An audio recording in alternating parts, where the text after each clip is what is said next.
कहते हैं सिर को सवा सिर मिल ही जाता है। यह कहानी उसी सच को दोहराती है कि कभी कभी सबसे बड़ा सबक छोटी सी चतुराई से भी दिया जा सकता है।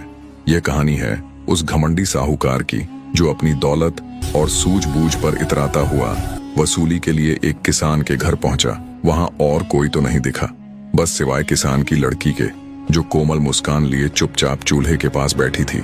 जाते ही साहूकार ने तीखे शब्दों में पूछा, तुम्हारे पिताजी कहाँ हैं? उसकी रूखी आवाज सुनकर लड़की की मुस्कान एक पल को थम गई। थोड़ी देर बाद उसी तीखे सवाल का उत्तर देते हुए बोली, पिताजी स्वर्ग का पानी रोकने गए हैं। साहूकार ने फिर पूछा, तुम्हारा भाई कहाँ है? लड़की बोली, बिना झगड़ा के झगड़ा करने गए हैं। यह सुनकर साहूकार की सूझबूझ जैसे कहीं खो गई। उसकी समझ में एक भी बात नहीं आ रही थी, इसलिए वह फिर पूछता है, तुम्हारी माँ कहाँ है? लड़की शांत स्वर में बोली, माँ 1 से 2 करने गई है। अब तो साहूकार का गुस्सा 7वें आसमान पर था। फिर भी खुद को किसी तरह संभालते हुए वह फिर गरजा, और तुम यहाँ बैठकर क्या कर रही हो? लड़की ने हल्की हंसी के साथ कहा, मैं घर बैठी संसार देख रही हूँ। अपना सिर खुजाता साहूकार समझ चुका था कि यह लड़की उसकी किसी भी बात का सीधा जवाब देने वाली नहीं। अब इन उलझी हुई बातों का मतलब जानने के लिए उसे भी अपनी आवाज को नरम करना पड़ेगा। चेहरे पर जबरन खींची हुई मुस्कान लाते हुए उसने कहा, बेटी, तुमने जो अभी अभी मेरे सवालों के जवाब दिए, उनका मतलब क्या है? मैं तुम्हारी एक भी बात का मतलब नहीं समझ सका। तुम मुझे सीधे सीधे उनका मतलब समझाओ।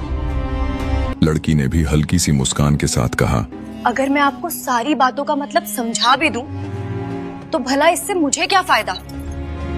साहूकार के मन में सारी बातों को जानने की तीव्र उत्कंठा जाग उठी। और हो भी क्यों ना, एक साधारण देहाती लड़की की किसी भी बात न समझ पाना उसे अपनी ही अक्ल पर शक करवाने लगा। अपनी चतुराई और सूझबूझ की इज्जत जैसे दांव पर लग गई थी।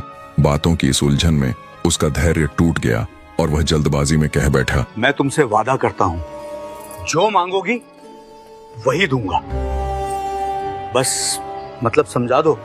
तब लड़की बोली, आप मेरे पिताजी का सारा कर्ज माफ कर देंगे तो मैं आपको सारी बातों का अर्थ बता दूंगी। दरअसल कुछ समय पहले लड़की के पिता ने साहूकार से उधार लिया था। सारा कर्ज माफ करने की बात सुनकर साहूकार एक पल को सन्न रह गया। थोड़ी देर बाद उसने गहरी सांस लेकर कहा, ठीक है, मैं तुम्हारे पिताजी का पूरा कर्ज माफ कर दूंगा। अब तो सारी बातों का अर्थ बता दो। लड़की ने कहा, साहूकार जी, आज मैं आपको सब कुछ नहीं बता सकती। कृपा करके आप कल आइए, कल मैं जरूर समझा दूंगी। बने रहे